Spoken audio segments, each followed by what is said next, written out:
This is Patrick Russell.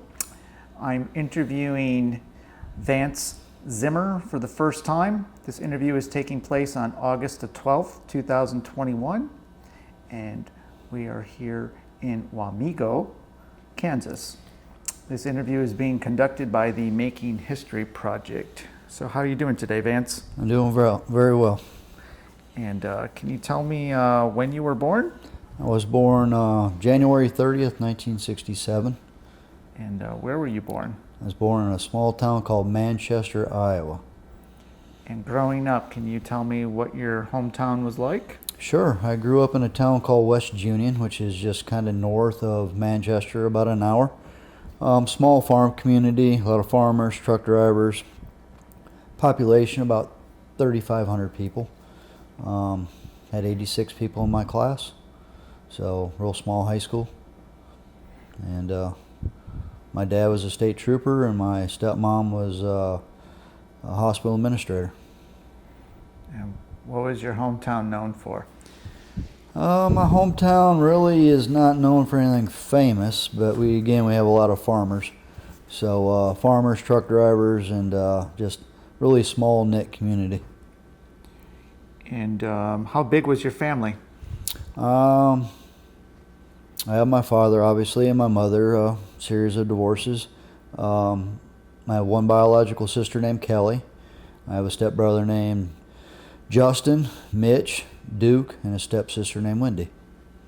All right. Big family. Yes. And as a kid, what did you like to do? Do you have any hobbies or sports? My favorite sport was football. I excelled in football in middle school, high school. I also excelled in track. I really didn't like track, but my folks kind of pressured me into going out for track. Mm-hmm. And I've always had a job, whether it was at a restaurant, dairy farm, newspapers, you name it. I like to work. And what was your position in football?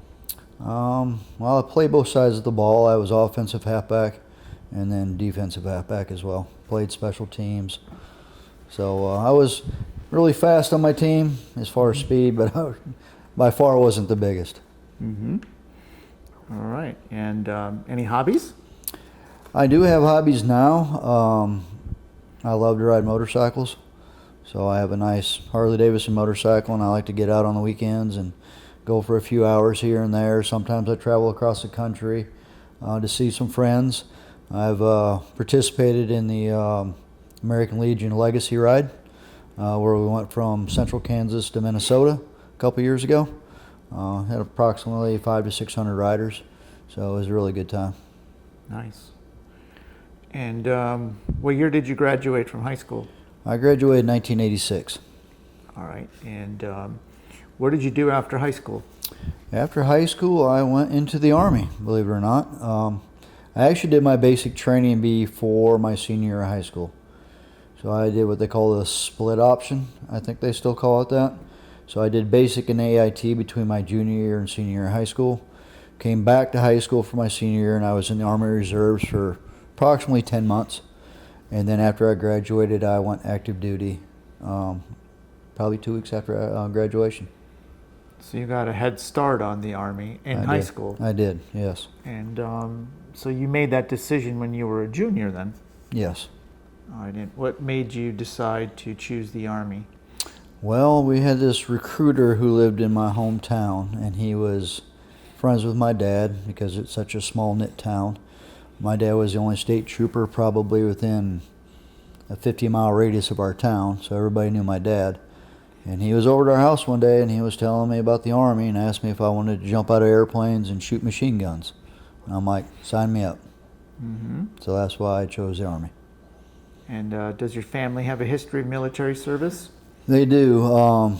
My grandfather Johnson on my mom's side was in the Army Air Force, I believe. My dad was in the Navy. I have a brother Mitch who was in the Army. I have a brother Justin who was in the Marine Corps. And my sister Kelly was also in the Army. So that's a lot of military service in your family. Yes. And What was your highest rank while being in the Army? Well, the first time I was in, because I had a split break in service, I was staff sergeant, and then when I came back in the Army in 2006, I retired with the rank of Sergeant First Class. And you went into the Army, so in 1986? Yes. All right.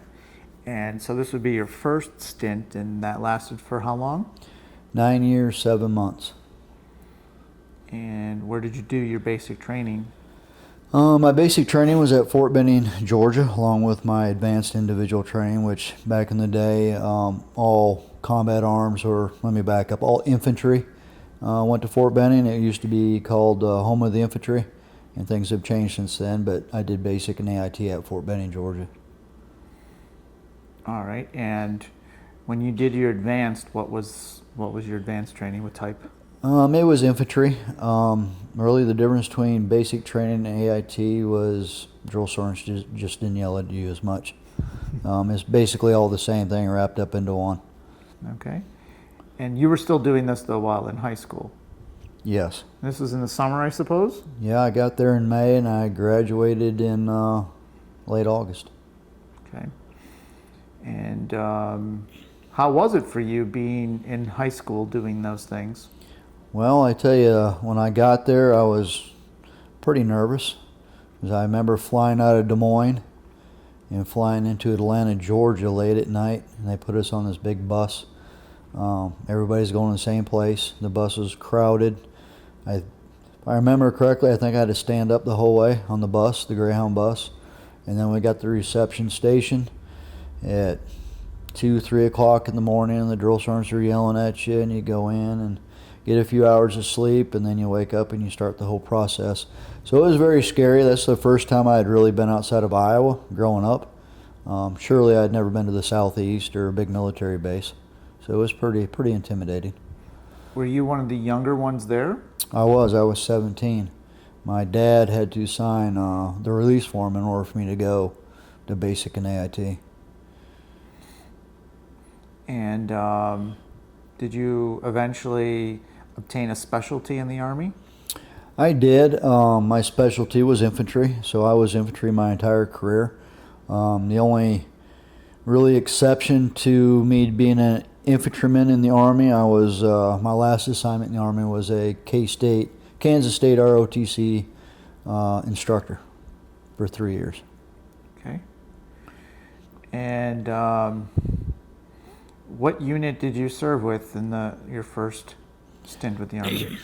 Well, after I went active duty after graduation, I got stationed to Fort Campbell, Kentucky, 101st Airborne Division. I was at Fort Campbell probably 2 weeks in processing, and then I went to air assault school, which was a 3-week course. And then I went to my unit, Delta Company, 3rd Battalion, 327th Infantry. I was there approximately 6 months, and then my whole battalion went to Egypt for the Multinational Force and Observers Peacekeeping Mission for 6 months, and then we came back to Fort Campbell. So when did you earn your wings for airborne? I didn't go to airborne school till later in my career. It would have been like 1993. Okay, so that would be, is that still your first stint or your second? First stint, yes. All right. So you did air assault first? Yes. Okay, and tell me a little bit about air assault. What did that involve? Air assault school, they teach you the basics of setting up landing zones and drop zones for aircraft, as well as rappelling off of a flat surface like a wall, for example, and rappelling out of helicopters, whether it's the ones we used was a Black Hawk, UH-60 Black Hawk or UH-1 Huey aircraft. And they also teach you how to sling load certain items of equipment, whether it's fuel blivets, small howitzers, small vehicles, and you hook them up to the vehicle, then you hook it up to the aircraft and they fly off with it. And what weapons did you train or were you qualified to use? Oh, as far as weapons, as an infantryman, we used everything from a 9mm handgun. When I first came in, it was a .45 handgun, and then it was your M16, which involved into the M4, and then we had the M60 machine guns, which involved into the 240 Bravos. It was the small, or they call it the SAW, Squad Automatic Weapon, which is a smaller machine gun, all the way up to anti-armor weapons like the AT-4, the Laws rocket, the TOW system, which is a guided missile that shoots off a vehicle for anti-armor, to Mark 19s, which is a automatic grenade launcher, to the big, what they used to call, or I think they still do, the Ma Deuce, the 50 cal machine gun.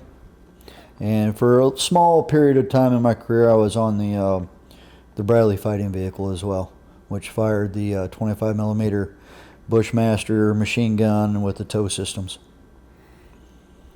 And what is it that you carried?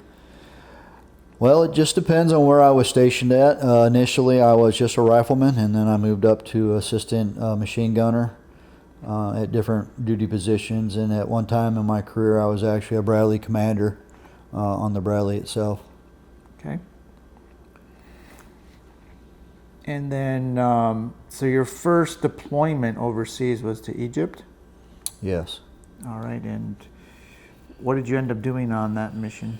Well, the deployment to Egypt was the entire battalion went, and it was a peacekeeping mission between Egypt and Israel. It's located in the Sinai Peninsula. We were stationed at a place called South Camp, right along the Black Sea, and every squad within the company had a squad observation post, and we would go out to this post for 2-week rotations, and you would stay out on this post, and we were self-sufficient. We had people that cooked for us, squad members that cooked, squad members that did sanitation, squad members that manned the radios. We all pulled security throughout the night. During the day, we would do small presence patrols, and our job was just to report and observe basically what was going on through the channel between Egypt and Israel. We would take a lot of pictures of cargo ships to make sure they had the right labeling on them, and if something was out of the ordinary, we would just send it up to hire. And what year was this? That was 1986 to 1987. It was a 6-month period that we were over there. Okay. Anything memorable that you remember from that mission? Oh, sure. When I was over there, we had this competition called the 4 Skills Competition. So we were hand selected by, well, actually we had a tryout. There was a big tryout. We had 2 individuals, 2 non-commissioned officers that were the captains of it. And so we had to try out for it, and there were probably 30 or 40 of us that tried out, and only 10 of us made the cut. So we competed against the 10 other nations within the multinational force and observers, because there's 11 nations total. So we competed against the other 10 nations, and it was a big competition, everything from marksmanship to obstacle courses to land navigation to vehicle identification to assembly, disassembly of weapons, and then we finished up the last thing, I believe, was a 12-mile road march. And what was really unique about it is, because the 101st is famous in World War II, we shaved our heads to a mohawk, just like the soldiers did in World War II. Mm-hmm. It was a good time. All right. How'd you guys do in that competition? We actually came in, if I remember correctly, I want to say we came in 4th or 5th. The Fiji Army took the first 4 places, because they're quite a bit bigger than we are. They're like really, really strong, big guys, and so they really outdid us on a lot of competitions. Wow. Yeah. Don't mess with Fiji. Yes, for sure. All right. And so then you came back to the States? I did. I came back to the States, and I was at Fort Campbell for just a few months. I say a few months, probably close to a year. And then I PCS to Korea, to the 2nd Infantry Division.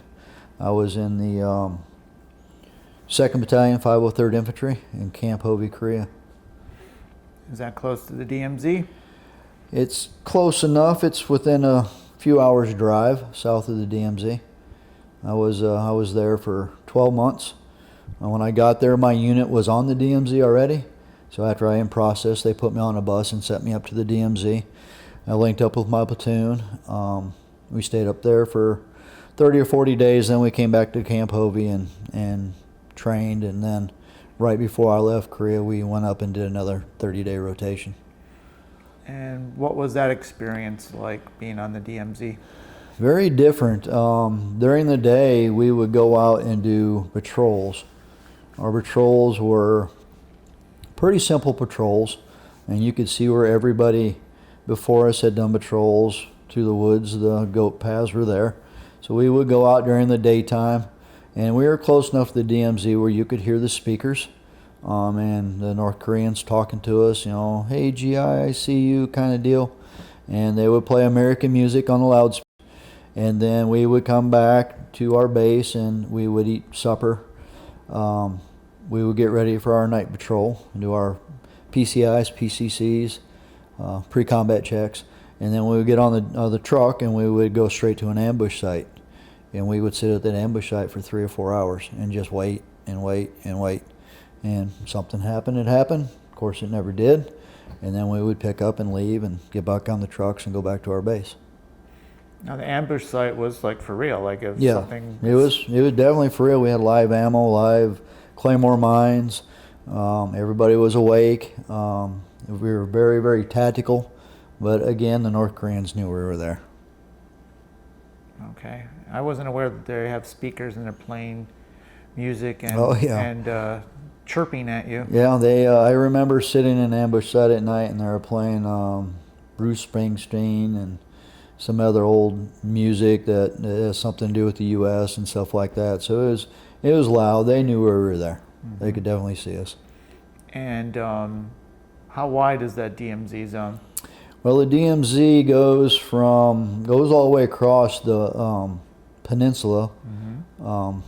But west the depth east. of it, though, Depth of it, I want to say it's a mile maybe, because you have gates in it within the DMZ itself. From my understanding, there's landmines and there's fences on both sides. But on the North Korean side, you can see the towers every eighth of a mile or whatever it is. So and it's concertina wire on top of the chain link fence and razor wire and things like that. And so in between these two fences is kind of like a no man's land. Correct, yeah. And that's mined and... For my understanding, it's mined. I've never been up to the fence close enough to look inside of it, so... All right, and you can see their towers from where you're at? Yes, and they're pretty good-sized towers. If I remember correctly, they had roofs on them with windows because they man them 24/7. They don't take pot shots at you, do they? No, they sure don't. They don't. And I know there's a base up there on the DMZ where the North Koreans and the Americans have met before. I don't remember the name of it. It's been there for forever. I don't remember the name of it, but we weren't anywhere close to that. Okay. And the rest of the time you're doing a lot of heavy training, I guess? Yes, when I was in the 2nd and the 503rd in Camp Hovey, Korea, we were what I call a true light infantry unit. We had 3 vehicles in the entire company. One was the commander's vehicle. The other one belonged to our executive officer, and then we had a truck for the supply sergeant. Anytime we go to the field, you would walk. And our tactical assembly area was 8 miles away. And, that was back in the 80s, and, everybody's training like we were still in Vietnam. So your rucksacks weighed 80 pounds. Whatever you put in your rucksack, that's what you carried. Whether there's MREs, water, ammo, extra socks, extra t-shirts, and you road march to your tactical assembly area, which was approximately 8 miles away, and then you would stay there for 24 hours, and then you would get up, and from that location you might move to another hilltop somewhere, and we just trained. Some days we'd be on the offense, some days we'd be on the defense. We'd go out and do patrols, ambushes, raids, and we played force on force with other units within our brigade. And how do you feel about leaving the 101st to go to... Because you weren't on the 101st at that point, right? No, I was in the 2nd Infantry Division. So when I left Fort Campbell to go to Korea, again, that's first time I'd ever been outside of the country other than to Egypt. But when I went to Egypt, it was a little different because I went with my whole unit. And we flew out of Fort Campbell and flew back into Fort Campbell. So I went with all my battle buddies. But now I'm going to Korea and I'm going by myself. So it's kind of intimidating because I've never had changed duty stations like that before. So I remember I got my orders and I had my leave form, and I came back to West Union, Iowa, where I grew up, and I spent some time with my parents, and they took me to Des Moines and then put me at the airport, and I went to the military liaison people and showed them my orders. Next thing you know, I'm on a flight from Des Moines to, I want to say, Los Angeles to Anchorage, Alaska to Seoul, and then from Seoul, I can't remember how I got from Seoul to Camp Casey. I want to say it was a bus ride, but I'm doing all this by myself, and it's the first time I'd been outside the country by myself. So it was a little intimidating flying across the country. But to answer your question, I really liked the 101st. It's a very historical unit. Everybody trains hard, but the 2nd Infantry Division is very historical as well. Had great leadership. Probably one of the better battalions I've ever been in. Okay, and so you were in Korea for how long? A year? I was in Korea for 12 months. All right, and then what happens after that? After Korea, I got stationed I was supposed to go to Fort Ord, California to the 7th Infantry Division. 2 weeks before I left Korea, they changed my orders, and I went to Fort Benning, Georgia. And I was in Fort Benning for a small period of time with a unit called the 197th Infantry Brigade separate. We were attached to the 18th Airborne Corps. So I was there for a couple years, and then at Fort Benning, that's where I went to basic and AIT and everything. And I ended up staying there for a while. And it was a good assignment. I mean, I liked being back at Fort Benning. I liked the Southeast. But the 97th, because we were a separate brigade versus attached to a division, if you will, we were put on a lot of details. So we did opposing forces for Ranger School, School of Americas, IOBC. We were on museum guard, police call, mowed grass, funeral details, you name it, every detail that soldiers do in the Army, and we were on that for, sometimes up to, 30, 40 days at a time. And then we would change, and then we would do our individual training, our regular infantry training, whether it was gunnery or, weapons ranges or what have you. But it was a different unit. I've never been to a unit where you pull so many details. And all that was domestic? Yes. Okay. Yes. And how long did you do that for? Just a couple years. After I left the 97th, I went to Germany, to the 3rd Infantry Division. And that would have been 1990, early 1990. And so I went to a town called Schweinfurt, Germany, just not very far from Frankfurt. At the time, my unit was in Grafenwehr, Germany, going through gunnery, and this is the unit that I was on the Bradley fighting vehicles with. And so I am processed, and then I got on a train, me and 3 or 4 other replacements, and we went up to Grafenwehr, and that's where we got linked in with our platoon there. And you're doing a lot of training, I guess, in Germany? We did. When I first got to Grafenwehr, Grafenwehr is a big training facility, and we're training all these units to go to Desert Shield, Desert Storm. So we ran ranges, anything from M4 ranges to machine gun ranges to Bradley ranges. We ran ranges for approximately 60 to 70 days. The range that I was on the Bradley range, and my job was basically to link ammo together for the crews that had to qualify. And then we got back from Germany, and then they decided that they were going to send 1 platoon from each company within my battalion to go to Desert Storm. So they asked for volunteers.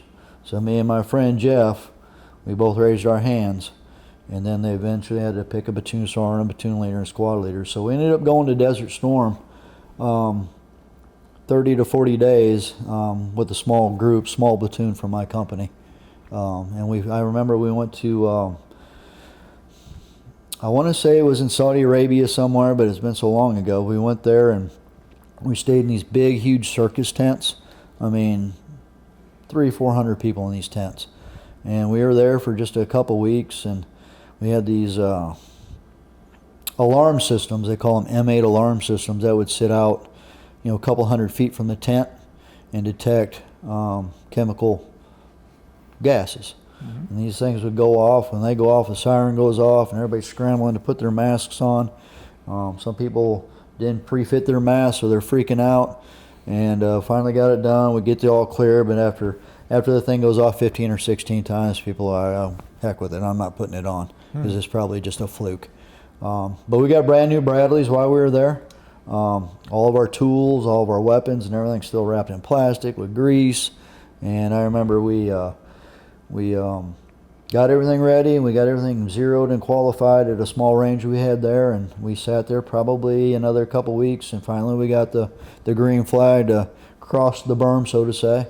And we went across the berm, and we did a lot of security missions, if you will, security, water resources, electrical resources, things like that. Okay. So now you're part of the rappelling in Desert Storm, right? You cross over. Yeah, we crossed the berm, correct. All right. And what was that like, waiting for that moment? Because I think probably everybody assumed that was going to happen. You weren't there for no reason. Correct. So in those couple weeks leading up to that, what was the mood? Oh, sure. I mean, leading up to it, you're pretty nervous, but at the same time, I mean, that's what you train to do in the Army, is to go to combat. So leading up to it, we're all gung-ho until the day we flew over there, and everybody's kind of nervous. Then we got there, and, everybody's nerves were pretty calm, because we're like, oh, nothing's happening, When we could see, part of the airstrike, we got there, not long before the airstrike started. And, but then we started seeing soldiers from other units that had really been in the mix of things. I remember, like it was yesterday, I saw this kid from, I want to say he was from the 1st Infantry Division, but his Bradley was blown up. It was shot by a T-72 tank, and it killed everybody in his Bradley but himself. But he didn't have any clothes. All of his clothes burned up, so he ended up getting replacement clothes from somebody, and he had big baggy clothes on. He couldn't find boots to fit him, so he's walking around in those, in the Army call them profile shoes. Looks like a piece of wood with 2 pieces of burlap with a couple laces in it, and he was walking around with that. He hadn't shaved in a couple days. So when we saw that, everybody's nerves got a little tight, and people started getting a little nervous about it. My platoon leader was pretty nervous. We actually had to talk him into volunteering us to cross the berm, because he didn't want to go at all. So we finally talked him into going. When I say we, basically the NCOs in the platoon talked him into volunteering for us to cross the berm. Mm-hmm. And you went over in a Bradley? I did. I went over in a Bradley. I don't remember what version it was. I'm sure it was the M2A2. They probably got M2A10s. I don't know. Their technology's so crazy these days, but it was a basic Bradley. Yeah. And your role in the Bradley, you were just being transported? Yes, at the time I was what they call a dismount team leader. So within a Bradley, you have 3 crew members. You have a driver, you have a gunner, and you have a Bradley commander. Within an infantry platoon, you have 4 Bradleys. So you have a lieutenant, his wingman, and then you have the platoon sergeant and his wingman. So I was in one of the Bradleys. I think I was in the platoon sergeant's Bradley, and I was a dismount team leader. So I had 3 or 4 individuals underneath me. Our job was to get out of the Bradley and perform whatever infantry task we were told to by the platoon leader. Okay. And so you crossed the berm. You remember any particular memorable mission or thing you need to do? Yeah, I do. I remember we went to this high ground somewhere in the desert. When I say the desert, it was 100% pure sand, and it was so hot. Our Bradleys were probably 40 or 50 feet apart from each other on this big berm. Within my platoon, though, it was so hot we didn't have any shade. So we dug this huge hole in the ground, and everybody slept inside this hole. This hole was probably 25 feet across, and probably 10 foot deep. And during the day, we would put a tarp over it, and people would stay inside that hole to stay cool if you weren't on guard duty. And we have some crazy pictures of it. Basically we were bored, so we found things to do, and we took a lot of pictures, and it was actually a pretty good time, believe it or not. It was. And then I remember we left there after they had called the ceasefire and everything, and we're riding back to close to Kuwait, and we went down Highway 1. Well, Highway 1 really got bombarded during the airstrikes, so we're seeing a lot of Iraqi vehicles like T-72s and BMPs and stuff, with a lot of burning bodies hanging out of the turrets, and a lot on the ground. And we've seen a lot of the Iraqi soldiers that were giving up and walking, and other military units had tied them up as prisoners of war, and they were escorting them from point A to point B. So that was quite the eye-opener there, for sure. Mm-hmm. And did you see any combat in Desert Storm doing your security? No. While we were in Desert Storm, we didn't see any direct combat. I mean, we heard a lot of things like airstrikes and some tanks here and there, some artillery here and there, but as far as direct combat within my small unit, no. Okay. And how long were you there? I was there a very short period of time. I want to say it was less than 90 days. We were there so short when we got back to Germany. They gave us, I want to say, 72 hours to regroup, and then we went back to another training area in Hohensfeld, Germany, and linked up with the rest of our battalion and company and just did normal, regular training. Okay. And so this is are we up to 1991? 91, 92 time frame, Mm-hmm. Yep. 91 was Desert Storm. Okay. And so what do you do after Desert Storm? Well, I PCS'd, or changed duty stations, in 1992, and I went back to Fort Benning, Georgia again. This time when I got to Fort Benning, it was called the 24th Infantry Division. We were the 24th Infantry Division for approximately 30, maybe 60 days, and then we changed over from the 24th to the 3rd Infantry Division again. So 3rd Infantry Division left Germany and moved to Fort Stewart, Georgia. But again, I was at Fort Benning, so they had a 3rd Brigade that was detached from Fort Stewart on Fort Benning. When I got to Fort Benning, I did a lot of different things. When I first got there, I was in the S3 shop, which is battalion operations. And I was a young E5, and I was put in charge of what they call taskings. So like when division says, hey, I need 10 dudes to be on a funeral detail, I had to assign that detail to one of the companies, and they would perform that task. So I was in the S3 shop probably 6 months, I think. And then I went back to an infantry platoon, and I did the same thing. I was a team leader. Eventually I was a gunner on a Bradley, and then I became a Bradley commander. Okay. And when did you become a Bradley commander? I was a Bradley commander probably in the late 1994 time period, and then I stayed a Bradley commander from 94 to almost 96, all the way up until right before I got out of the Army the first time. Now, was a Bradley commander in charge of one Bradley or multiple? Well, as an enlisted, as a Bradley commander, either you're the platoon sergeant or you're what they call a section leader. So I was the section leader for my lieutenant. So I was in charge of my crew as well as his crew. Because when we go out and we do tactical operations, sometimes the lieutenant will dismount from the Bradley and be with the infantry dismounts on the ground. And if the Bradleys have to be moved, then I'm in charge of moving my vehicle along with his vehicle. Okay. And are there any deployments between 94 and 96? No, there were no deployments. We geared up for Somalia, but we never went anywhere. Okay.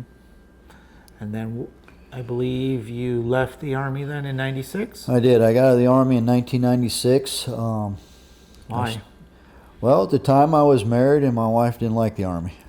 So she was tired of me being gone, because also while you're in the Army, and this happens to a lot of soldiers in the Army during that time period, you go to Fort Irwin, California for 30 to 40 days to train, and it's part of your training cycle.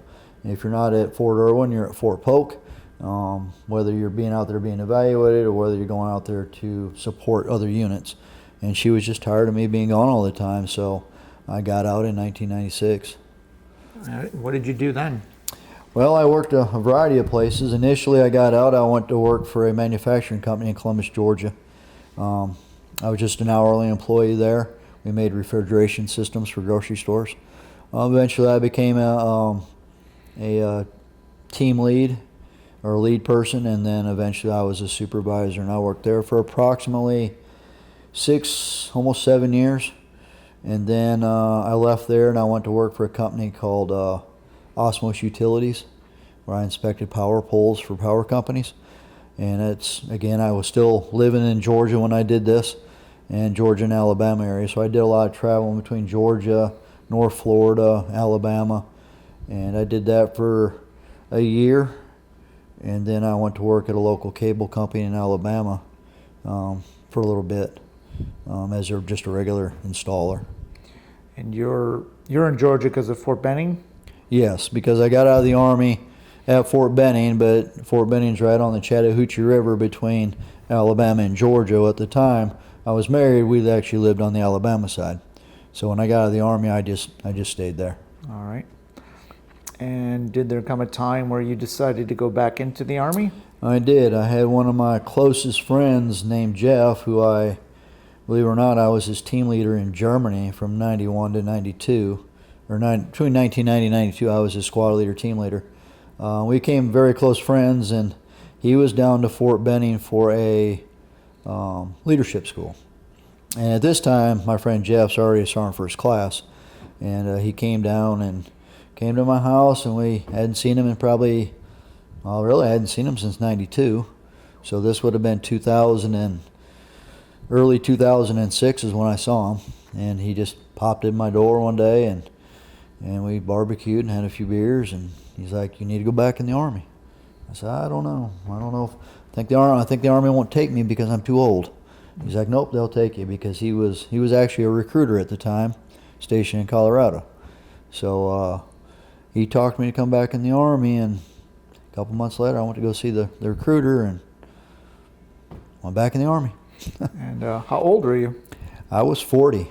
I was 40 years old when I came back in the Army. All right. Yeah. And what made you decide to do that? Well, You're still married, right? No, at this time I'm divorced now at this time, and I'm paying a lot of money in child support, and I'm struggling, and I really missed the Army, so I just kind of weighed the pros and cons along with my friend Jeff. He helped me do that. Take a little piece of paper, you write down all the pros, all the cons, and see which one weighs out the other. So we did that, and I mean, everything pointed to the pros of going back in the Army, and it was a pretty simple process going back in the Army. I went to go see the recruiter, and I'll never forget the day I went in there, because he tried to give me the typical Army spill. He thought I was a new recruit. But keep in mind, I got out of the Army as an E5 promotable, and went back in the Army as an E4. So I had lost a couple pay grades, but he didn't know I was prior service. So I went in there, and he gave me this big spill about the Army, and I handed him my 214, and he's like, "Oh, you're prior service." I'm like, "Yep, prior service. I've been to airborne school, been to air assault school, and did my EIB. I've been to basic leaders course and advanced leaders course." And so he would tell me I had to do a few things, or I needed this or I needed that. So I called my friend Jeff. Jeff's like, "No, you don't need that. Just tell him you don't need that." So I did that, and he asked me, how do you know that? So I got a great friend of mine that's a recruiter out in Colorado, so he's giving me the scoop on it. So and then after I got all my paperwork done at the recruiting station, I had to go to the MEP station in Atlanta. And while I was in Atlanta, in my mind, I wanted 2 jobs in the Army. I either wanted to go back infantry, or I wanted to go back as a Black Hawk crew chief. So when I went in there, and of course the MEP station, it doesn't matter where you go, they're all the same. You have to do the physicals, walk like a duck and sing like a duck and all this other stuff. And I remember sitting down with the career counselor up there, who was a I believe he's probably retired military, but at this time he's civilian. And he said, here's your options. Be 88 Mike, which is a truck driver, 89 Bravo, which is an ammo handler, or you can be a 13 series, which is field artillery. I said, nope, I don't want none of those. I want 11 Bravo, or I want to be a crew chief on a Black Hawk. And he's like, sorry, that's not available. So I said, okay. So I got up and I left because I had drove to the MEP station in my personal vehicle. So I got up and I remember walking out to my truck, and just before I backed out of the parking lot, he's knocking on my window. He says, hey, I got something for you. Come back in and see me. So I went back inside, and he's like, I can give you 11 Bravo in your choice of duty station. I'm like, well, why couldn't you have told me that the first time I was in here, you know? So I ended up getting back to my old job, infantry, and I got my first duty station choice. And what was that? That was Fort Riley, Kansas, believe it or not, because at this time my friend Jeff, who talked me to go back in the Army, had come off recruiting duty and was stationed at Fort Riley. So I picked Fort Riley because I would know somebody, and I came to Fort Riley in November 2006. Now, how does it work? You were out of the Army for 10 years. I was. So do you have to go through training again? I did. In 2006, this would have been probably early June 2006, after I signed all the paperwork at the MEP station and everything. I ended up going to a place called White Sands, New Mexico. And I went through this thing called WTC, the Warrior Transition Battalion. And what they do there is anybody that has a big breaks in service, or they're going from, for example, the Air National Guard to the Army, or the Navy to the Army, you go back in. It's like a 4-week integration period. And that's where I met a lot of good friends. Some of them followed me to Fort Riley. They had breaks in service as well. So we did basic things like, marching, land navigation, marksmanship, going over, how to wear your uniforms again, and customs and courtesies and things like that. So that lasted 30 days, and then I went back to Fort Benning because I had to go through AIT again. I already had basic knocked out of the way. I mean, basic is basic for everybody, but AIT is a little bit different. Everybody in the Army, every MOS has an AIT, Advanced Individual Training. So I had to go back through my AIT again. So when I got to replacement center at Fort Benning, 30th AG, I sat there for quite a long time. When I say a long time, a couple weeks, waiting for an AIT class to start. Well, I couldn't. One wasn't starting anytime soon, so I went to the company first sergeant and asked, can I go downrange and train? And they were like, well, you're going to have to go through basic training again. I said, I don't care. Sign me up. So the next day I went back to a unit called 3rd Battalion, 330th Infantry Battalion at Sand Hill, and I went back through basic and AIT again. And it wasn't as hard this time as it was the first time, because the drill sergeant saw that I was prior service. The day I showed up, I had my badges sewn on my uniform and my duffel bags, and I got there like, oh, what do you want? They thought I was the runner from battalion bringing messages down or some paperwork down. I said, no, I'm here to report for training.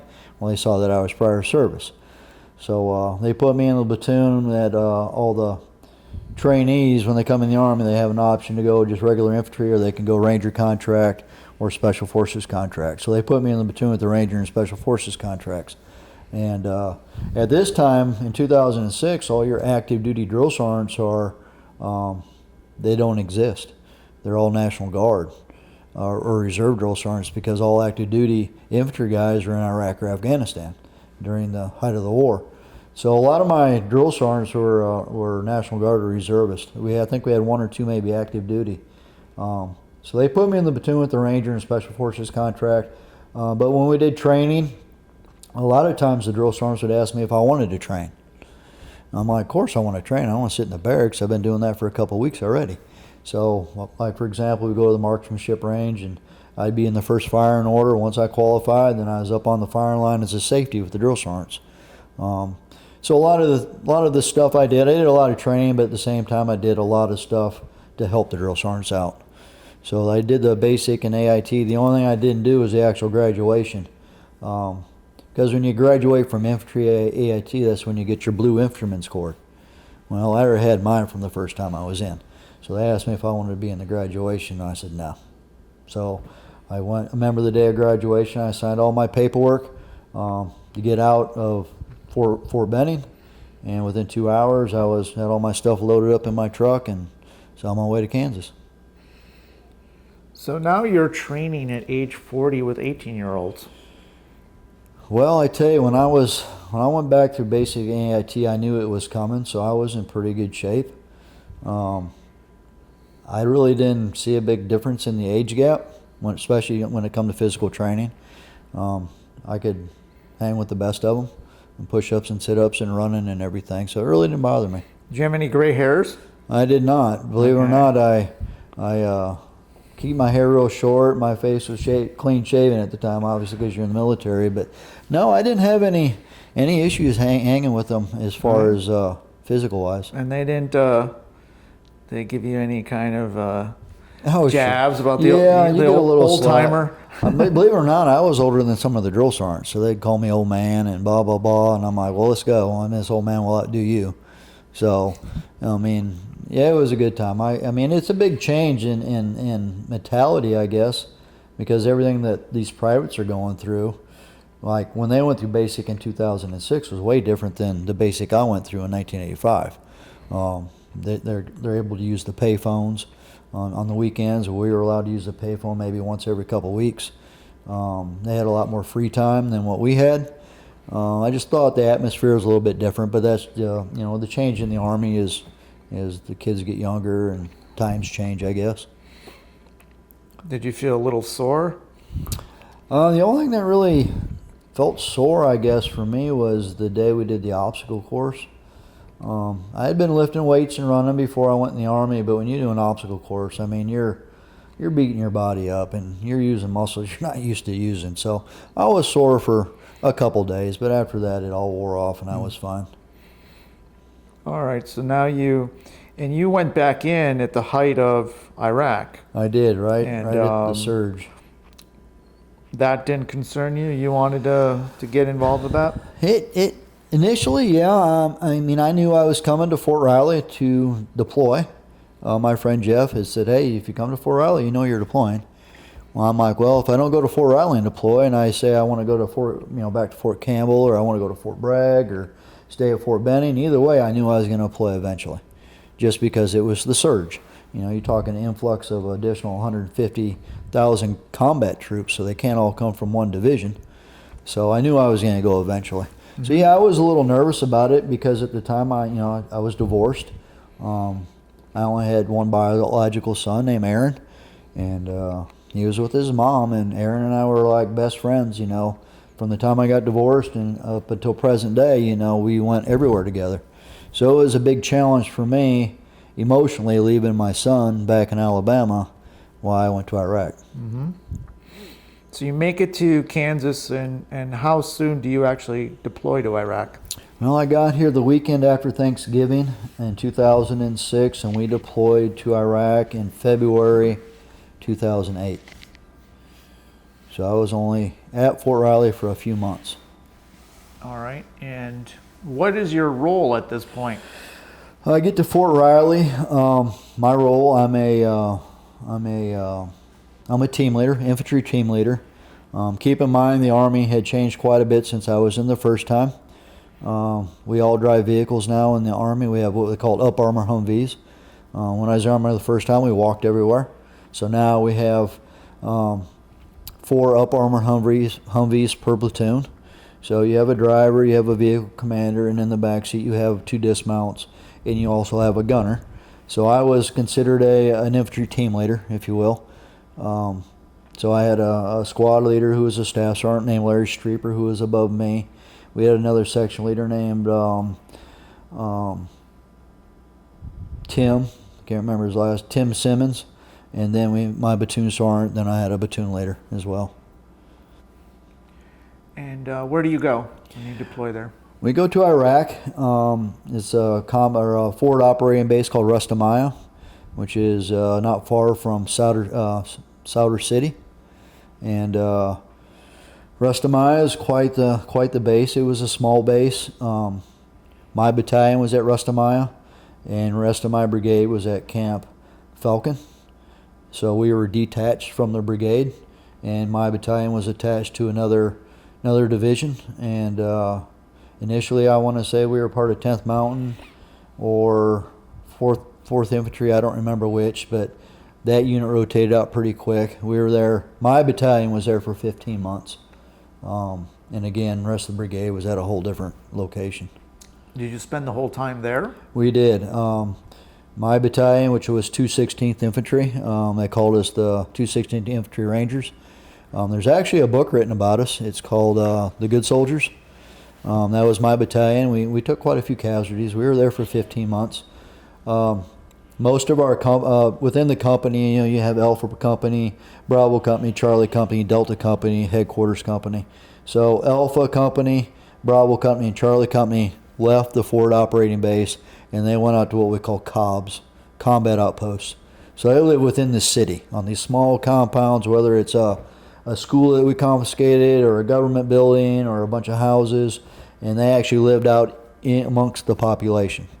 Well, I was in Delta Company. It was a heavy weapons company, so we had the 50 cals, the Mark 19s, and the tow system if need be. And our job basically was to support the other companies within the battalion. So we did a lot of blocking missions, a lot of cordons, a lot of escorts of resupply company, which is our Fox company, who had to resupply all the units out in sector. So we did a lot of that, escort missions and blocking missions and cordons. And what are you using in terms of, are you still as a rifleman with an M4? Is that your main? My personal weapon was an M4, but within my vehicle, my gunner who sat on top of my vehicle in the turret, he had a 240 Bravo, which was a machine gun, 7.62 machine gun for a while, and then we had the Mark 19, which is a 40 millimeter grenade launcher as well. And so you are doing escort missions, protecting convoys, security, etc. All right, do you get into Solder City? Solder City, yeah.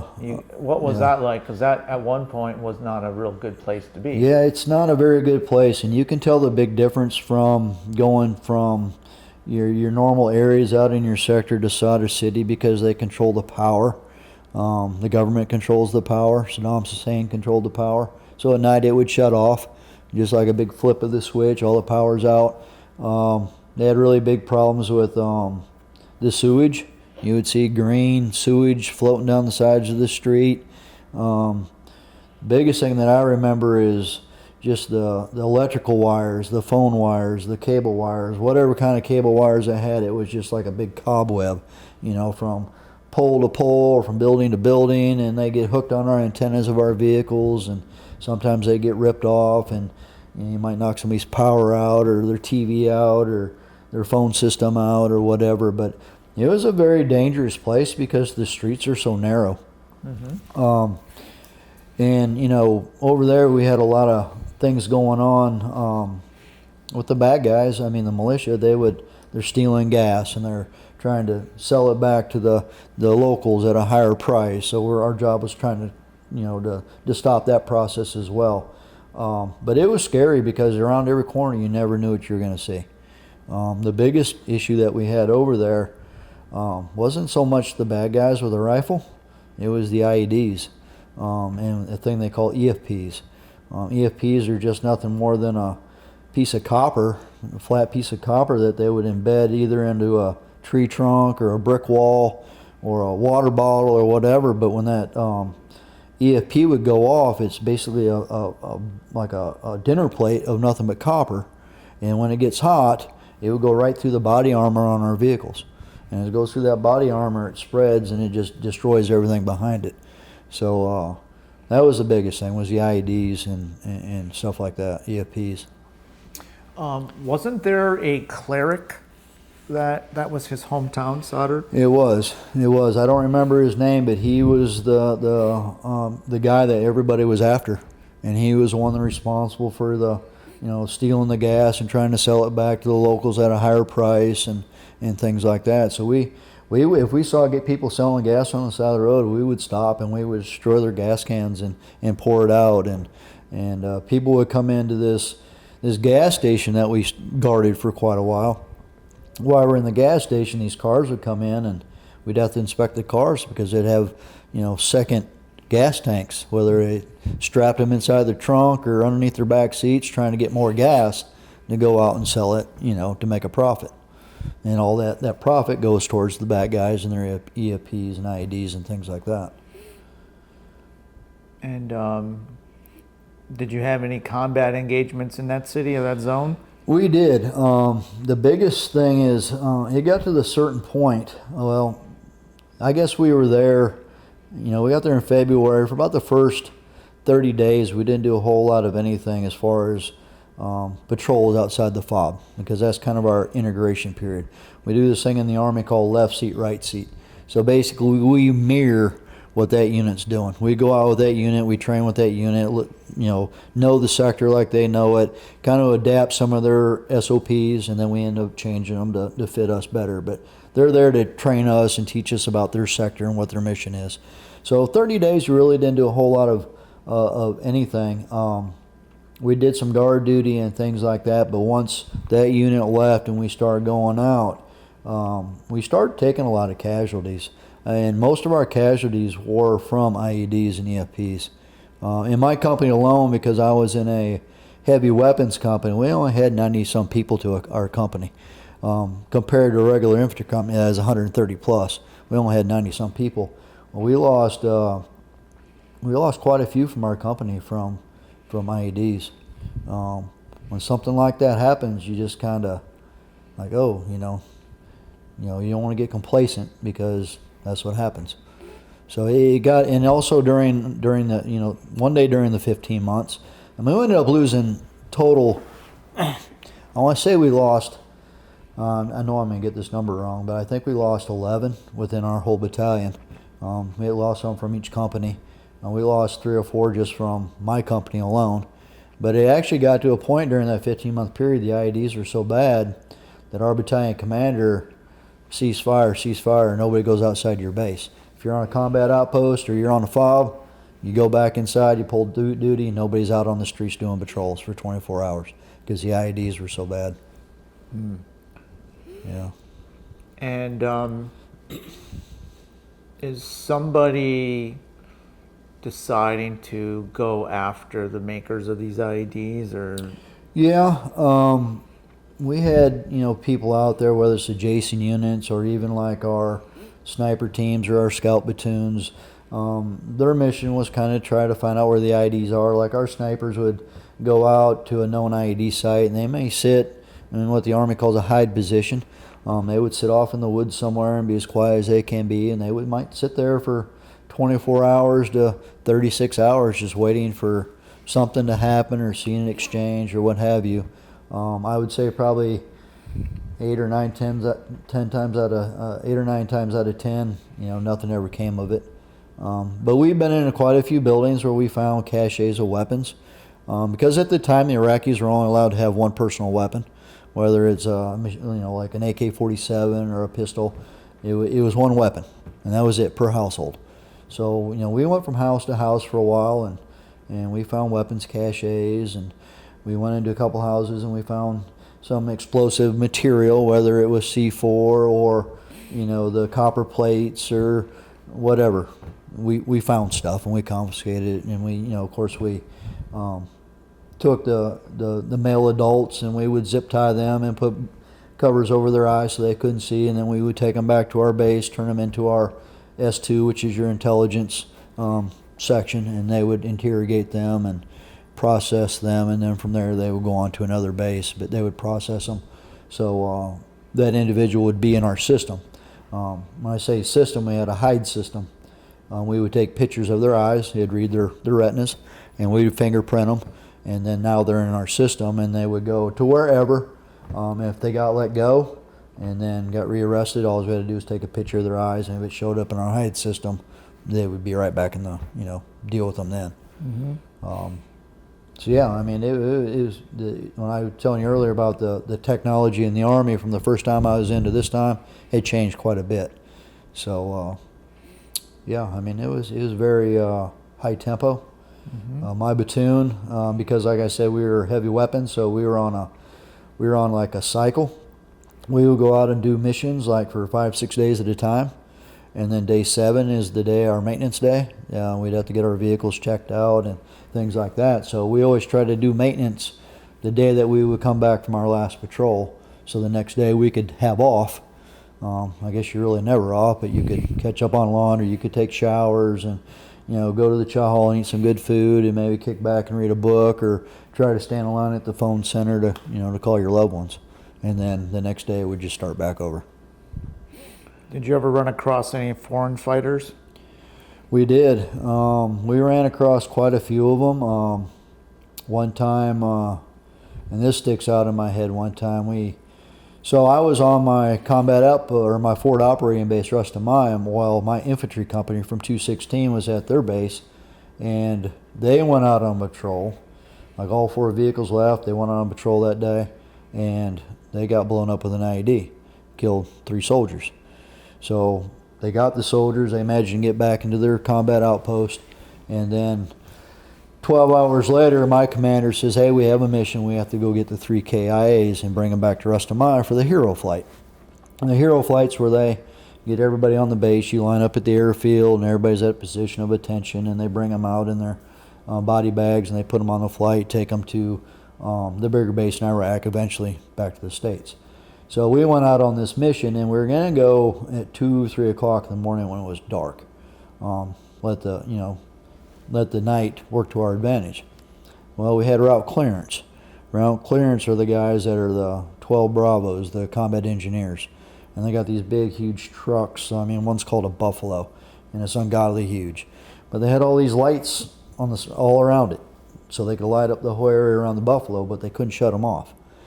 So we rolled at night with our headlights on and all our spotlights on at 2-3 o'clock in the morning, and we rode on this route called Route Pluto, which was probably one of the most dangerous roads in Iraq at the time.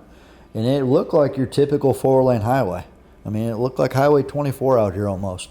And you're going down that road, but you're going from eastbound to westbound, jumping back and forth because of wrecked vehicles or holes in the ground. And it was super, super quiet. But then we made a right-hand turn on Route Pluto, I can't remember now, but we made a right-hand turn, and that's when all hell broke loose. They're shooting RPGs at us, and they had wrecked cars, burning tires, and they're trying to funnel us in to go in a certain way so they could ambush us. Well, I was the lead vehicle. I had my platoon leader behind me, my platoon sergeant, and then the trail vehicle. So I remember on the radio, my PO, my platoon leader was like, do not get channeled in. Go against the channel. So we ended up driving over tires that were burning. We drove over them and went against it so they couldn't try to ambush us around this corner. And then we went up that road for a few miles just getting shot at with, small arms fires and RPGs and stuff. And then we made another right-hand turn and we went through this market. Well, this market was on fire. The Taliban or the bad guys had purposely set it on fire. And it was a real narrow street, so we drove through it as fast as we could because you have little huts on fire. You have, believe it or not, poultry and chickens and goats that are hanging up that they had just processed, that they're all on fire. So we drive through that and we get out of the fire, and then we go to what we call a JSS, a Joint Security Center.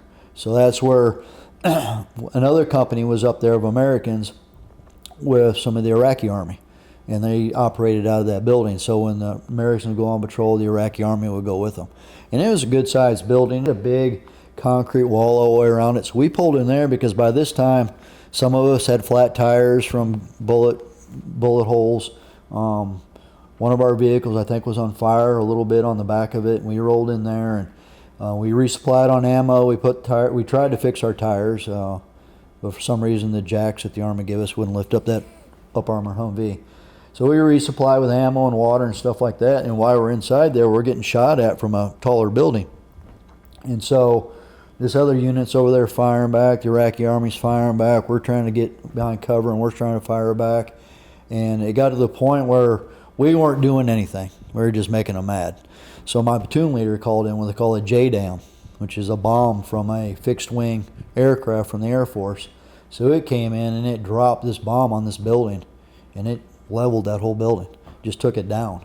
And so we stayed around there probably a good 45 minutes or so, and then we got back on the same street. Now we're going east, and we go as fast as we can. We called ahead, and we told the Alpha Company that we were coming. We flashed our lights at them. They had the gates open. We rolled in. We stayed in there probably 30 or 40 minutes, and we put the KIAs in our vehicles in the back seats on stretchers and strapped them down. And then we took off right away, and we came back the exact same route that we had just fought through.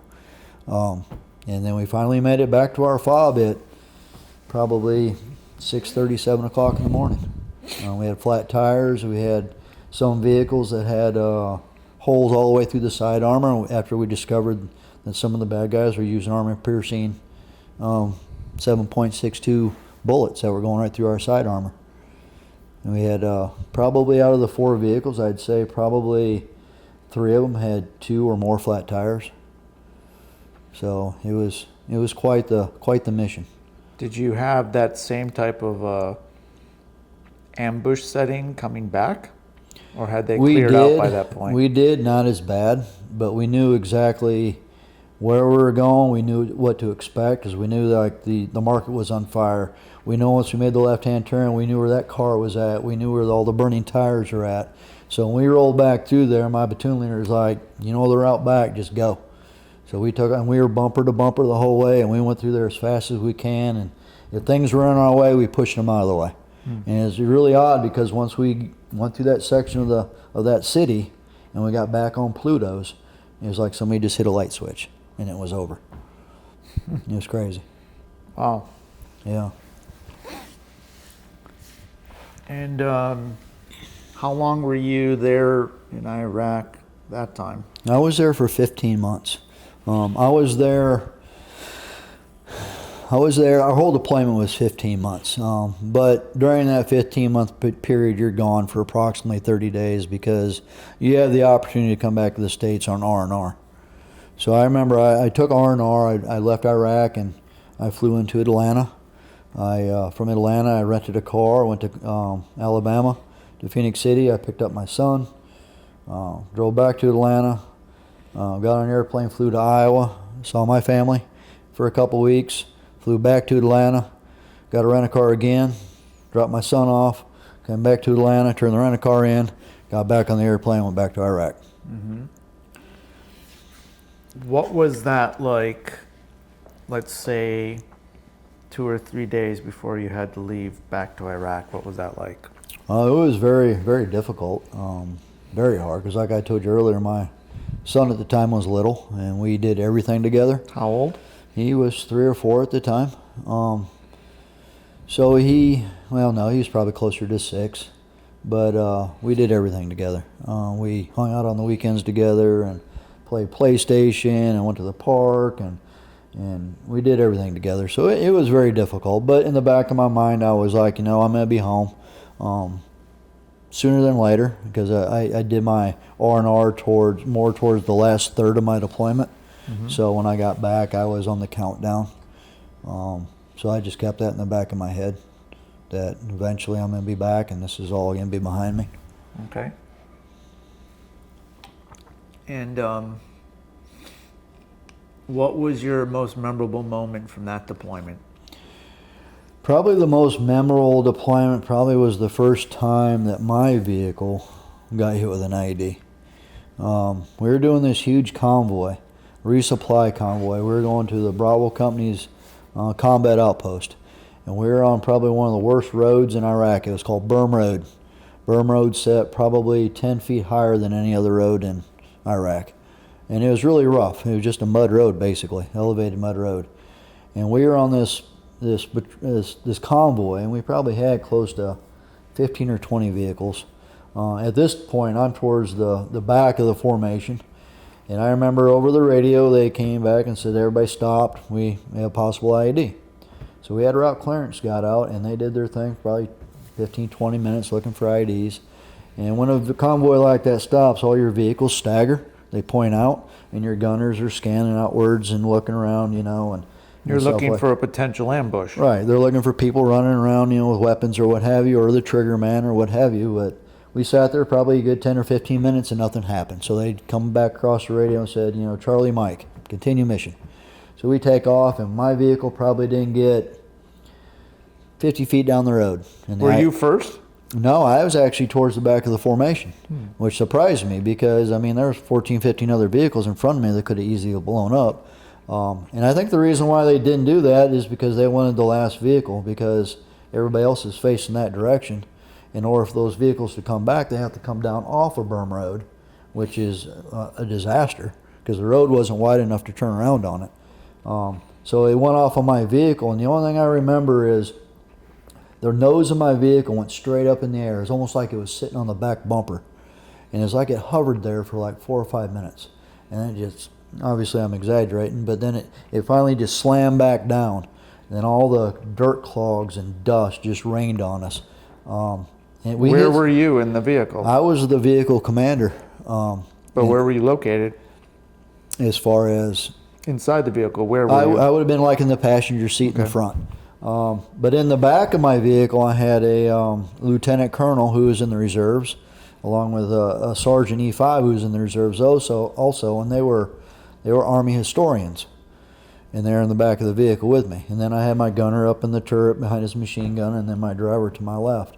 But when that vehicle came down and hit so hard, it broke the coil springs in the suspension on the front of the vehicle. So now my tires are faced like this inward, and you can't hardly steer it.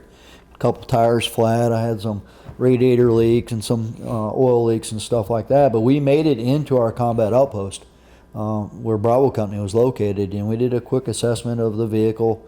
Of course, when it initially happened, I did assessment of everybody in the vehicle and reported that we were okay. We got inside the combat outpost, and again, my vehicle was messed up, but we ended up limping it back later on that day back to our forward operating base.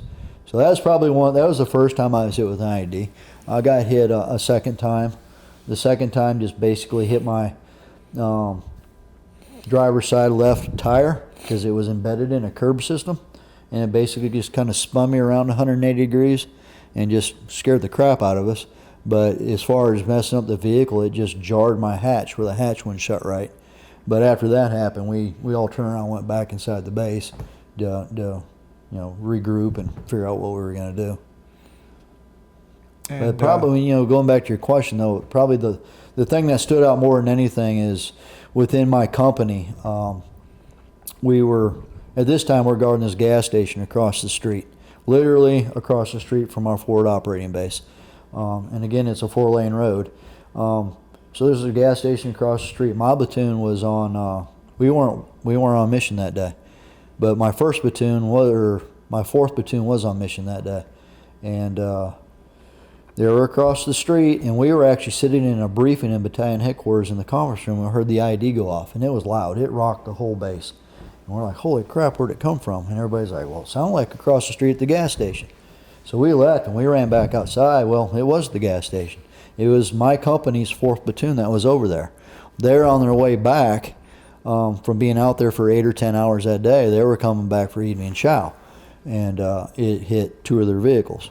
And I guess why it sticks out in my mind is because the individual that really got messed up, his name was Josh Reeves, was a very good friend of mine. His wife had a baby 8 hours prior to him being killed in this Humvee, or injured in the Humvee. He wasn't initially killed. So they came in the gate, they went straight to the hospital, and he's alive at the hospital at this time. Well, they ended up flying him from our base at Rustamaya to another hospital, and he ended up dying in flight. I guess what sticks out, though, is his son was born 8 hours prior to that.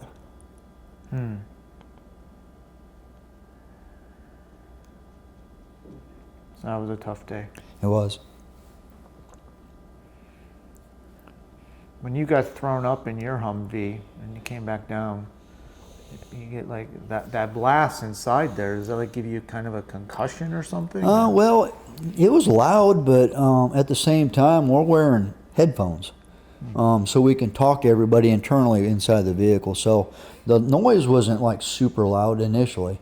But yeah, it was loud. I mean, I've sustained ear damage since then, you know, from different things, but it just happened so quick, you know. You didn't, Or the concussion itself, the yeah, movement. Yeah, I mean, we're all wearing seat belts and everything inside the vehicle. So you're strapped down, and plus you're wearing, you know, 80 pounds worth of gear. And you're in a very small confinement. I mean, if you take your gear off and get back in that vehicle, you got room for days. But once you put your kit on, your body armor, your helmet, your knee pads, elbow pads, you got your weapon, and you're just kind of crunched in there, plus you're seat belted in. So nobody really got thrown around. Probably anybody that would have got thrown around would have been the gunner. But at the same time, he has a gunner's harness that prevents him from being ejected out the top of the vehicle. But yeah, it was loud. It was definitely loud for sure. Did the lieutenant colonel and the Army historian get their share of, of excitement for the day? They were pretty scared, and I tell you, after the whole incident happened and we got back to our base that night, I ended up having to write a sworn statement for both of them so they could get what the Army calls their Combat Action Badge. Because, you know, they were in a combat situation, and that's all it takes is somebody to write a sworn statement. So my battalion commander asked me if I'd write the sworn statement for him. I said, sure. So I wrote it, and they both got their combat action badges, and, you know, after that night, I never saw them again. Mm-hmm. Okay. And so is this getting close now to the end of your career in the military? No. I left Iraq in May of 2008, and I come back to Fort Riley with my battalion or my brigade. We get back to Fort Riley, and everybody goes on block leave for 30 days, and we come back, and we have like a few months of what they call reintegration training, where you go and you get your shot records updated, and you spend a lot of time with your families. And then after a couple months, then you get right back into training here at Fort Riley. And then we deployed again to Iraq in 2009. This was supposed to be a 12-month deployment, but it ended up turning only into a 9-month deployment because the base that we were on, called Summerall, our responsibility was to shut it down. So we were ahead of progress, so we ended up not staying the full 12 months. All right, so you went back a second time. Yes. How many times have you gone to Iraq then? Well, including Desert Storm, 3 times. All right, so this is the last time that you went to Iraq then? Yes. All right. And what type of missions did you end up doing in that second deployment? I was still in the same infantry battalion, but at this time I am a platoon sergeant. I'm in charge of the battalion's, I'm the battalion commander's personal security detachment, if you will, PSD. So I was an infantry platoon, I was a staff sergeant, I had a whole infantry platoon underneath me. I had 6 what the Army calls MRAPs, big up-armored vehicles that are bigger than a Humvee. They look like 6-wheel trucks basically. And my job was to take the battalion commander, the sergeant major, the executive officer, or whoever needed to go out from our FOB to another base for whatever reason, whether they're seeing the soldiers, going on missions with the soldiers, doing political engagements with the key leaders of the Iraqi government or what have you. My job was to protect or provide security for the colonel and sergeant major. So we went out just about every day, whether we went to another combat outpost to visit another company within our battalion or whether we went out to do a key leader engagement. And that deployment wasn't nearly as bad as the one in 07 and 08. It was pretty low key. We didn't see a whole lot of direct combat. I think there was one firefight during the whole time we were there, and that was with a whole different company within my battalion that we weren't part of. So like I said, we stayed busy though. We went on missions every day. At night we'd come back, we'd eat chow, we'd go to the gym and work out, and we had a phone center where we could call people, you know, every night. Everybody had a big stack of AT&T calling cards, so they're good for 15 or 20 minutes, and they had a little code you had to enter and talk to your family back home. So it was a very, as far as stress level wise, very low stress compared to the surge in 07 and 08. Yeah. Okay. And you are what at that point? I was a staff sergeant at the time. Okay. All right. So you're there for 9 months. Any memorable moments there? Yeah, I mean, I guess before I went to Iraq in 2009, I had met my wife. We weren't married, and we dated, and she stuck with me during the whole deployment. So I got the opportunity to call her, a few times a week. And we built a good relationship. But as far as the deployment itself, I guess the biggest thing that sticks out in my mind is, we went with 100% of people, and we came home with 100% people. We didn't lose anybody. We lost maybe one or two within our task force for injuries that weren't combat related, but they ended up going home early. So, I mean, there were no hero flights, so to say, which is always a good thing. Yeah. And what happens from there then? I get back to Fort Riley,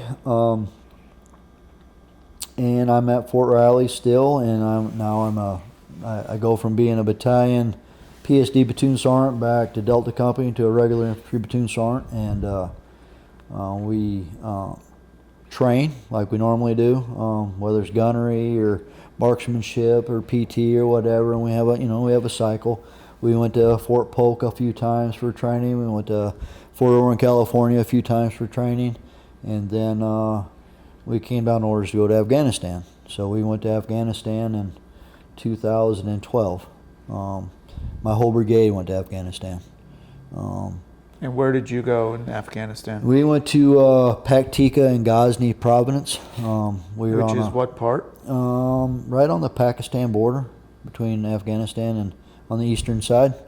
So at this time, I've been selected to be the brigade commander's personal security detachment platoon sergeant. I just got promoted to sergeant first class.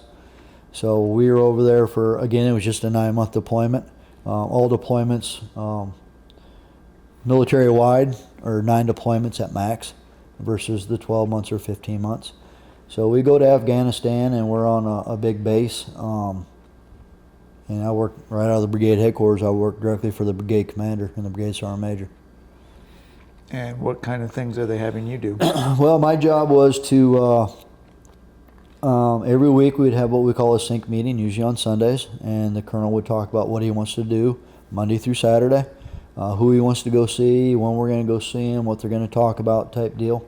And my job was to produce what we call a CONOP, concept of operations. So I would make a PowerPoint slide, run it by the colonel, he'd bless off on it, and then I would email it to whatever unit we're going to go visit.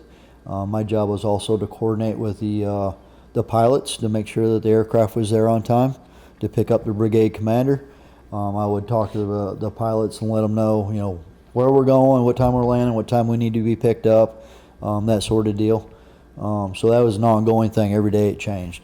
But then when I was boots on the ground at our destination, my job was to make sure the colonel was out of harm's way. Probably 50% of the time we were on a military base that really didn't need a whole lot of security. But at the same time, I always had one of my soldiers walking around with the colonel in case he needed something. And we had radios that we could talk to each other. So they always let me know that, hey, the colonel's done with his meeting. Where are the birds at? So I get on the phone and the birds would spin up and come back to the landing zone or what have you. If we landed on a combat outpost, for example, and the colonel wanted to go on a patrol, or the sergeant major wanted to go on a patrol, my job was to integrate with that infantry unit, whether it's of a squad or a platoon, and be like, hey, the sergeant major and the colonel's going out. Where do you want them in the formation? So wherever he would be in the formation, 2 of my guys would be around the sergeant major, and the rest of us would be intermixed among everybody else. And whatever their mission was, we just took part in it. If they needed an extra rifleman or they needed an extra machine gun, that's what we all did. But my primary focus was to protect, the senior enlisted guy, which was the sergeant major, or the senior officer, which was our commander. Mm-hmm. So it was very challenging. It never stopped. Every day was different. The whole time I was in Afghanistan, we flew 99.9% of the time from our fob to wherever. I think I left Afghanistan. I had over 15,000 miles of flying, because I had a little GPS on my wrist, and I always kept track of my mileage. So we did a lot of flying. And what in your mind was the difference between Iraq and Afghanistan? Probably. And what year is this? 2012 and 13. Okay. The biggest difference I noticed was not only the region of Afghanistan we were in versus Iraq. Because Iraq, we were in the city, and it was very dirty, a lot of trash, cars everywhere, cars zooming in all directions. They didn't have street laws like we do, and just so many people packed in such a small area in the part of Iraq that we were in. When we go to Afghanistan, we're on a forward operating base out in the middle of nowhere, and a lot of the foot patrols that we did do were very small foot patrols, very small towns. A lot of structures were still your mud and hay pack type huts. People still had water buffalo pulling carts. Most of the vehicles drove some type of small motorcycle or a moped. If they had cars, they were very rare unless you went to a bigger town where they had some automobiles.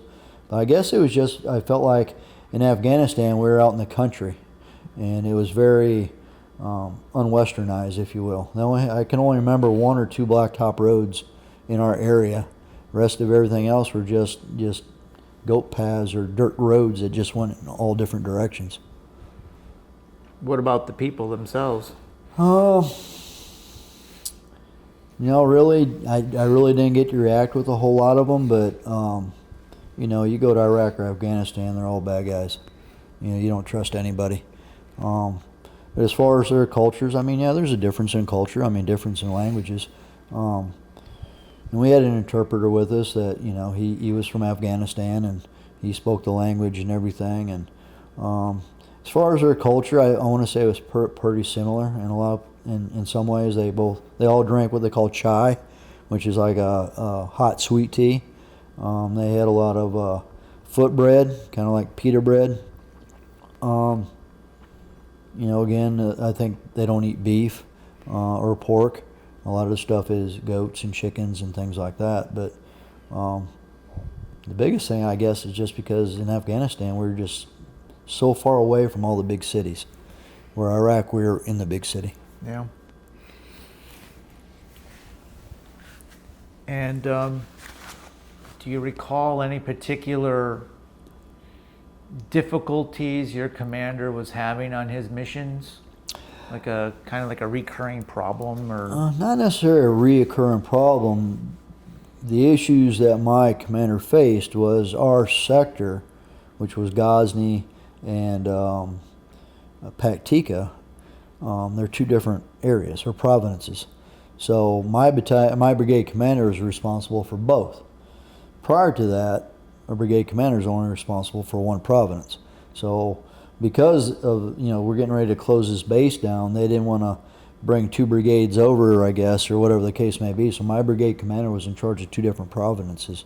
So we had a lot of attachments. I want to say our head count was probably close to 6,000 with all of our attachments from, Air Force, Army, National Guard units, civilians, Special Forces, all these different units that were on our base. My commander was the senior officer on that base.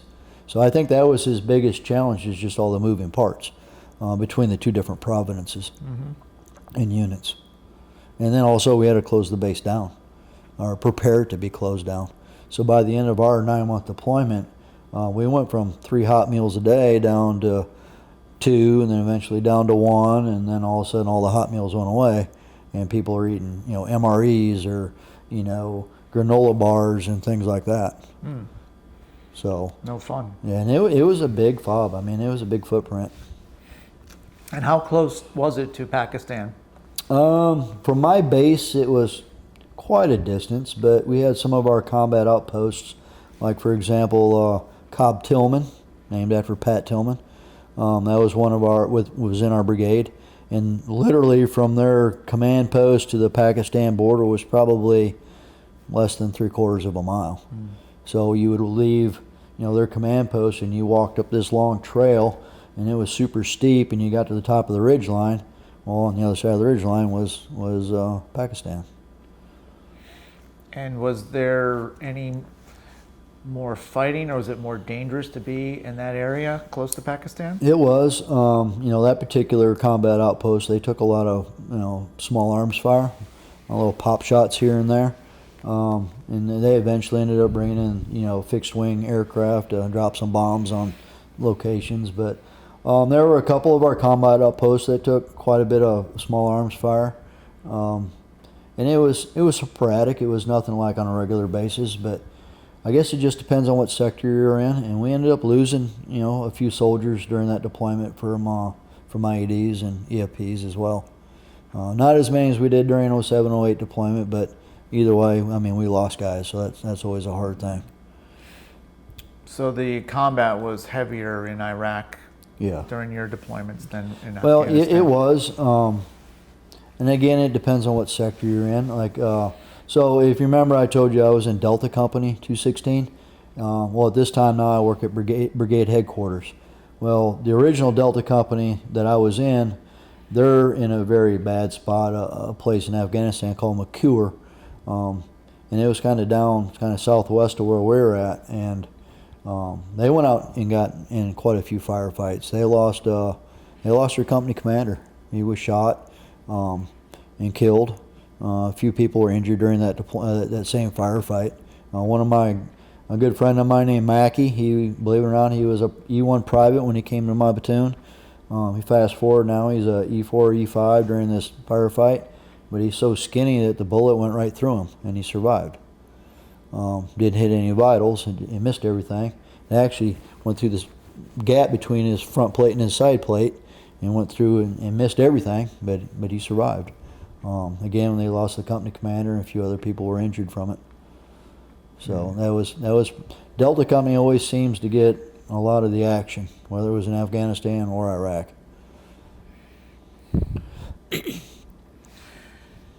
Did you receive any awards or medals in your service? I did.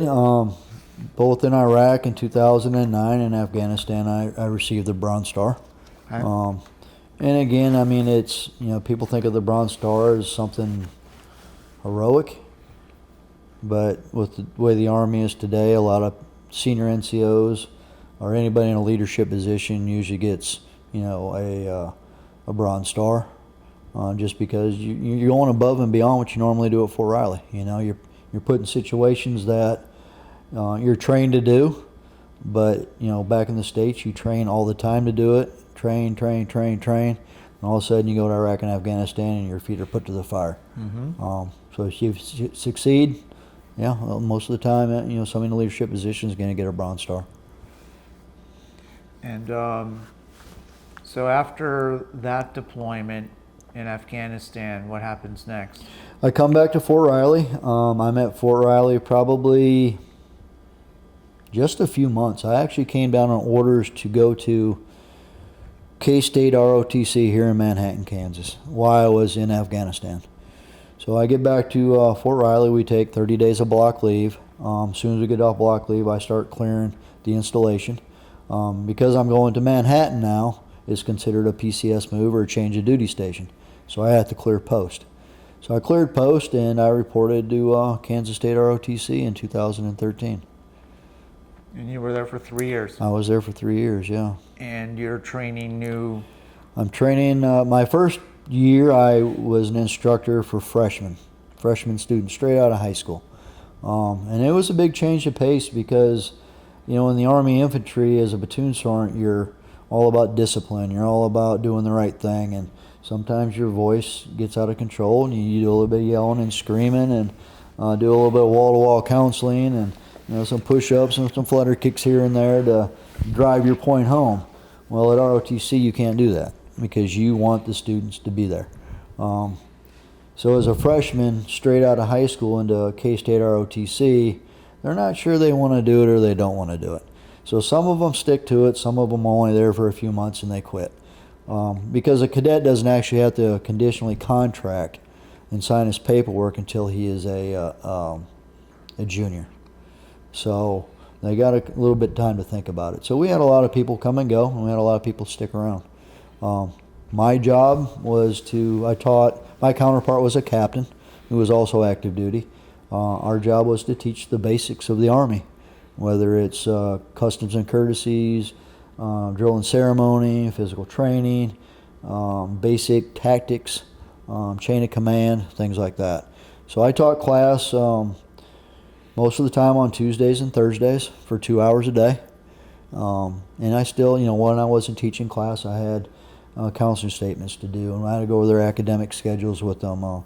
We do PT, we had to do height and weight tests, and we had meetings with the commander, and we would go to the field and do field training exercises on Fort Riley, or we do what they call labs. We'd be down in the classroom after hours and be doing just basic tactics, or how do you write an operations order, that sort of thing.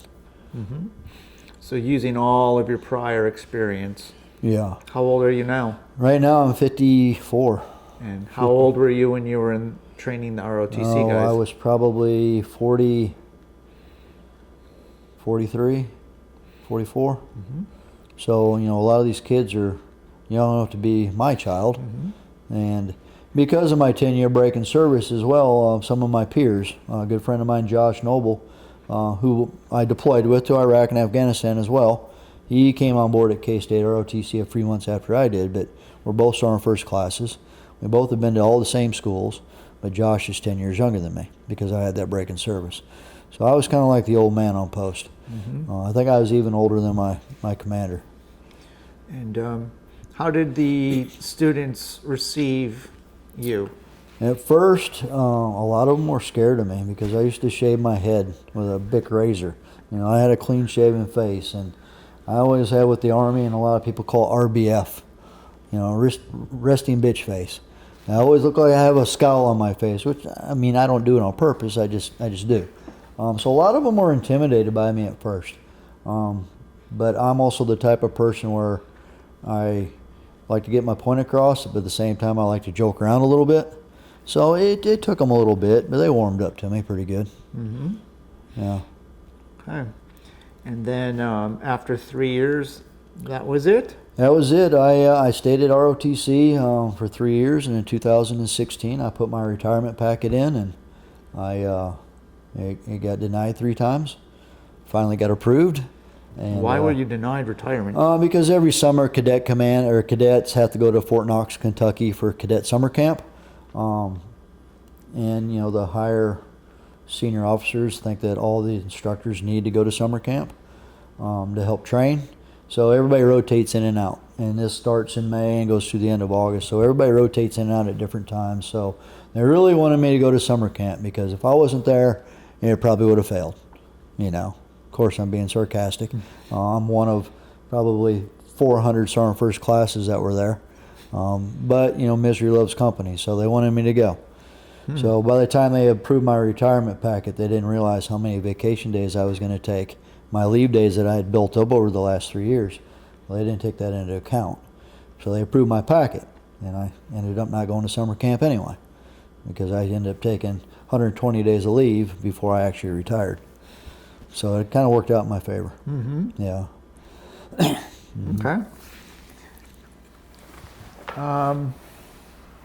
Have you heard the phrase "war is hell"? I have. Do you agree with that statement? I do. And how so? Well, I guess it's kind of twofold. Number one, war is hell is because when you go over there, you never know what's going to happen. It could be an easy deployment. It could be a rough deployment. You could lose nobody. You could lose a lot of people. It just depends on the situation. Everybody from the lowest ranking private to the senior officer, you're put in a position of high stress. Sometimes you're put in a position where you have to make a decision that may cost people lives or put lives at risk. So you're always making split-second decisions. And every day is a different day. Every day is something different. Yeah. When you would go out, I'm taking you back now to Iraq and doing your escort missions, like the time where you were really probably the most heavily involved, right? Sure. Did you have any type of rituals, habits, or superstitions before you would go out? It's funny you say that. I do. My driver, his name was Nicholas McGinnis, and he bought this chrome beaded skull, like a head of a skull with 2 cross rifles on it, or 2 cross bones on it, and he used to hang it from our windshield wiper in our Humvee. Well, I made him take it down because all of our vehicles are supposed to look the same. That way the enemy can't say, oh, that's the platoon sergeant in that vehicle, that's the platoon leader in that vehicle. Everything has to look the same. Well, you could see this chrome thing hanging in the middle of our windshield. So I made him take it down, and he was upset about it. He had to take it down. The next day was when we hit the IED. So I made him go back and get that chrome skull and hang it back up. So that was kind of like our safety net, or if you will, our good luck charm. And I still have it. It's in my toolbox in my garage. You have it? I do. I do.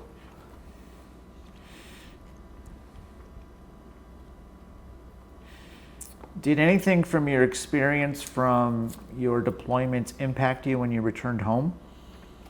I think initially it did a little bit. I wouldn't say I've been, diagnosed with PTSD or, everybody left something over there.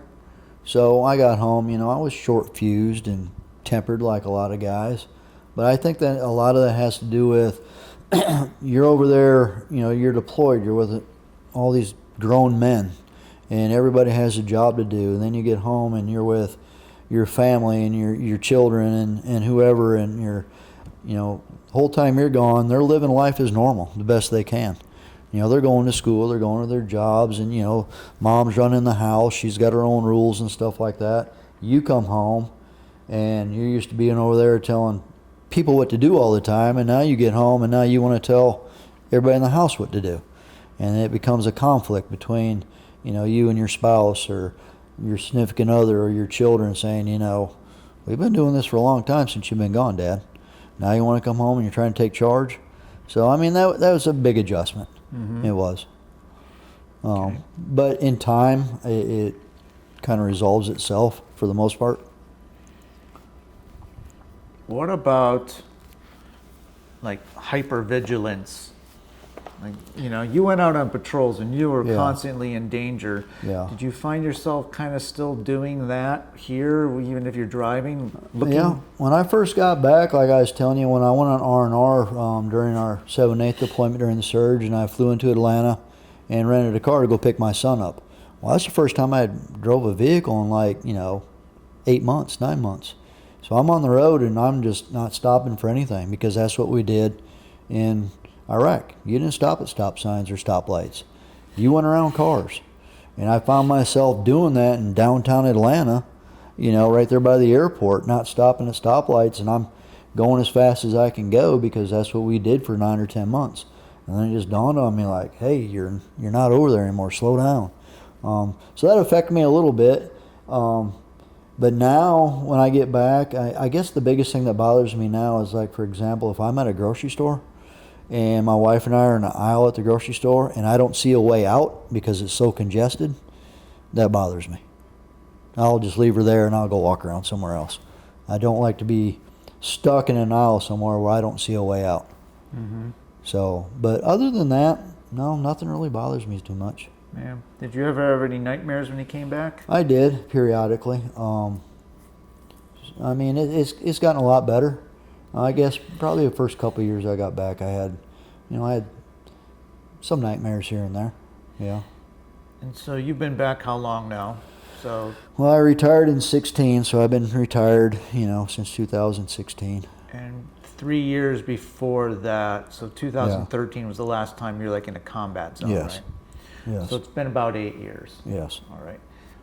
Do you still have any of these effects now to this day? No, the thing in the aisle still bothers me, and I don't think it's so much combat related. I just think I'm impatient, and I don't like to be around a whole lot of people in such a small area. I don't really think it has anything to do with combat, but no, I don't think I have anything that really bothers me anymore. That's a chapter in my life that I'll never forget, obviously, but I try not to let it affect my current situation. Yeah. Scanning the sidewalk? Yeah, no, I haven't done that in a long time.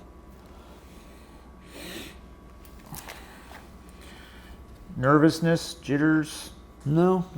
Loud noises? No, not really. Loud noises used to bother me when I first got back, but I can go to the fireworks here in Wamego, which has the biggest fireworks in the state of Kansas, and it doesn't bother me. Did you have to seek any help for any of these things, or you handled it yourself? No, I pretty much handled it myself. I lost some hearing. I'm supposed to wear hearing aids, but they're broke right now. I never really sought, behavioral health. I just kind of dealt with it on my own, and I think I've done a pretty good job for the most part. Nothing really bothers me too much anymore. And what are you doing now? Now I work for the USO, the United Service Organization, the USO, hence the hat. So I help people out of the Army. It's called the USO Transition. We do everything from VA claims to resumes to producing paperwork to get their orders to get out of the Army to education benefits. Basically, if they have a question about transition out of the Army, they come to us and we help them out.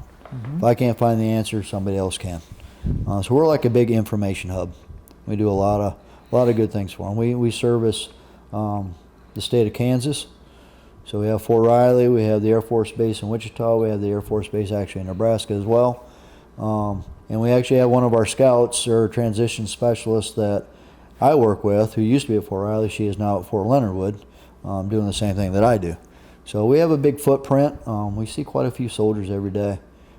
It's very rewarding because I can put my Army hat back on and I'm kind of like the soldiers come in, I'm like their virtual platoon sergeant. I'm like, this is when you need to put your leave form in. This is when you need to do your physical. This is when you need to go to this briefing. This is when you got to turn this paperwork in.